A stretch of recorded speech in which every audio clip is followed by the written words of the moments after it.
We are giving away the brand new Moto G40 Fusion to one lucky viewer. So watch this video carefully to know how you can participate and win this amazing smartphone. Hello everyone, my name is Aman Rashid. You're watching Mr. Phone and welcome to this massive 4-way comparison video between the Moto G40 Fusion, the Realme 8, the Redmi Note 10 Pro and the Poco X3.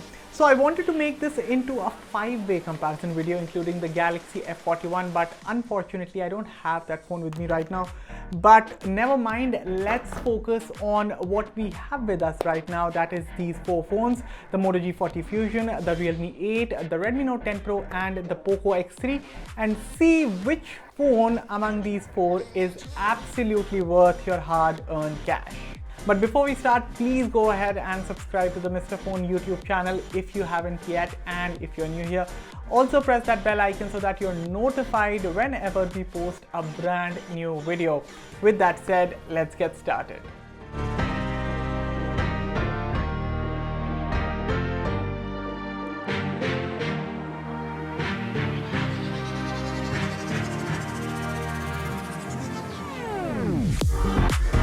Let's start by talking about the display on all these smartphones. The Moto G40 Fusion and the Poco X3 have 120Hz LCD panels, that is 6.8 inch and 6.67 inch respectively.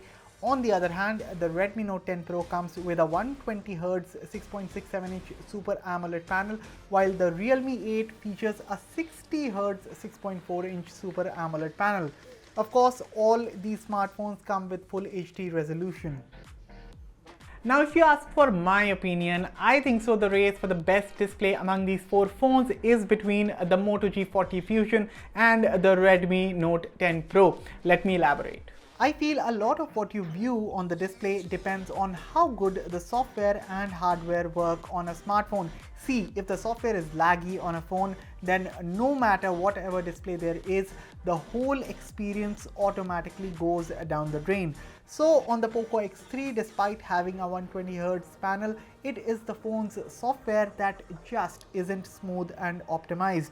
As for the Realme 8, well, the software is fine. I feel the 60Hz panel is kinda old school when compared with all the 120Hz displays.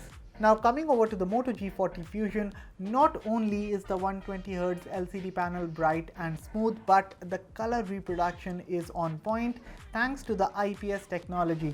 And I would have said that the Redmi Note 10 Pro's display is fine, which by the way it is.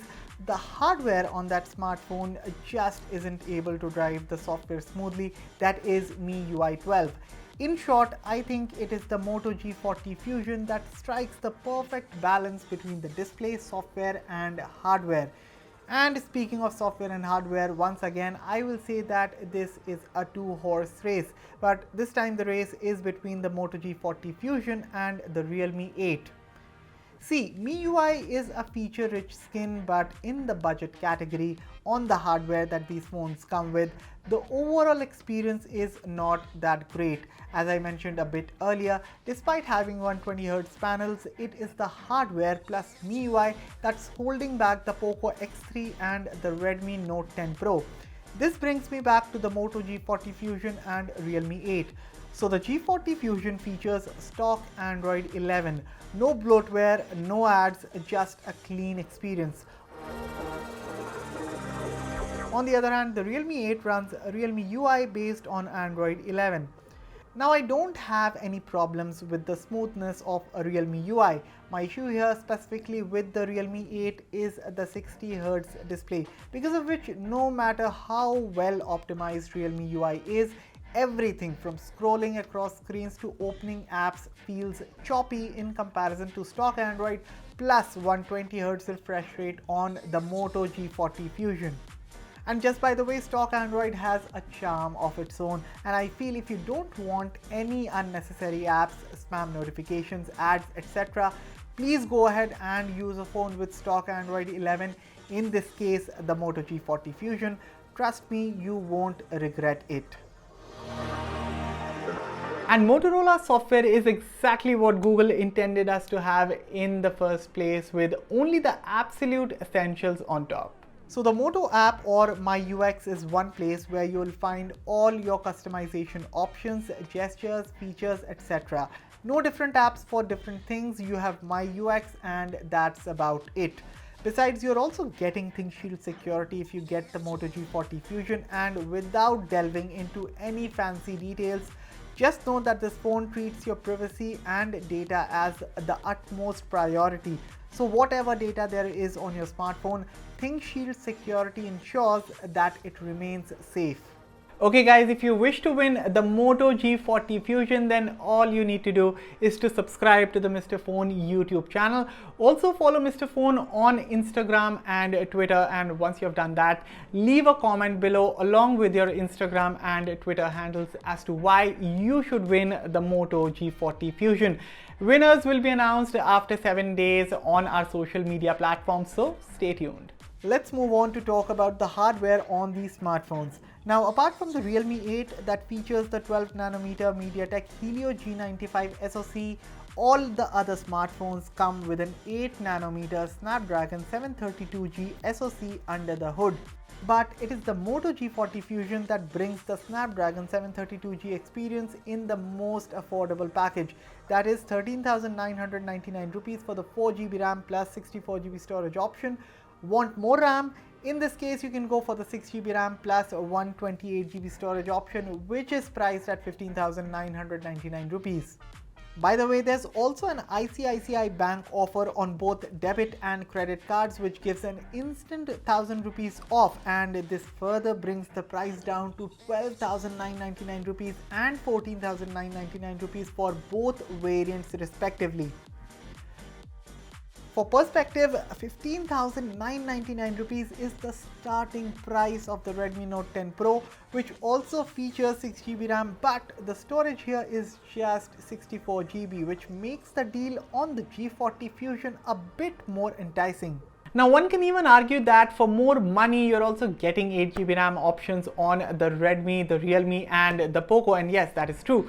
But the main question is, despite having 8GB RAM, how is the RAM management? See, the 6GB RAM on the Moto G40 Fusion has been more than enough for me, and to be honest, the RAM management has been solid. Not just in comparison with the 6GB RAM on my Poco X3, but also in comparison to the 8GB RAM on the Realme 8 and the Redmi Note 10 Pro that I have here. Now, my Realme 8 for that matter can hold more apps when compared to my Note 10 Pro, and both phones have 8GB RAM, but the Moto G40 Fusion that I have, despite it having 6GB RAM, it offers better multitasking and even better RAM management than the Realme 8. Basically, it all boils down to the software optimization, guys, and simply Motorola has done a far better job in comparison to its competitors. And talk about optimization, even in terms of battery performance, the Moto G40 Fusion leads the pack with its 6000 mAh battery. While the Realme 8 and the Redmi Note 10 Pro with their 5000 mAh battery are good two-day smartphones, the Poco X3 does slightly better than those two because of its bigger 6000 mAh battery. But even with a 6000 mAh battery, the maximum I could squeeze out of the Poco X3 was just about 2.5 days. Not to mention the standby times are okay-ish on the Poco X3. As for the Moto G40 Fusion, I was easily able to last 3 days with still about 10 to 15% battery left to go, and I'm not even kidding right now. Insane battery life, and most importantly, standby times on this smartphone are great. In terms of numbers, well, I consistently used to see about 1 to 2% battery drop overnight, which I think is amazing. Finally, let's focus our attention on the cameras, but first, the specifications on your screens right now.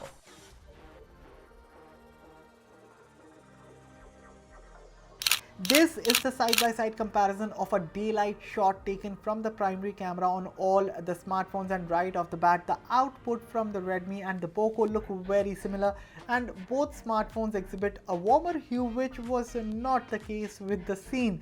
Now, Realme does improve on the white balance over the Redmi and the Poco, but it is Motorola that simply manages to nail the color reproduction and especially the dynamic range. Just look at the clouds in the photo.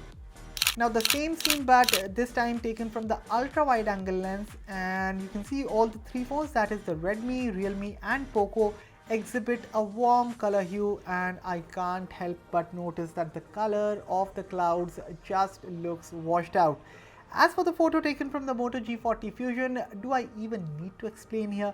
Just see for yourself guys, amazing result. And by the way, did I tell you that the Redmi Note 10 Pro, the Poco X3 and the Realme 8 come with a dedicated macro lens, which is missing on the Moto G40 Fusion? Do you know why? Because folks at Motorola didn't want to stack an extra sensor just for the sake of making this a quad camera setup. Instead, they took a clever route. So on the G40 Fusion, you get a 2-in-1 sensor, which means the 8 megapixel ultra wide angle camera also doubles up as an 8 megapixel macro camera, which technically makes it the highest resolution macro camera in the segment as well. And here's the side-by-side result of the macro photo taken on all the smartphones. Finally, here's a look at a selfie sample, and both the Redmi and Poco have decided to mess up the color of the cloud as well as my skin tone.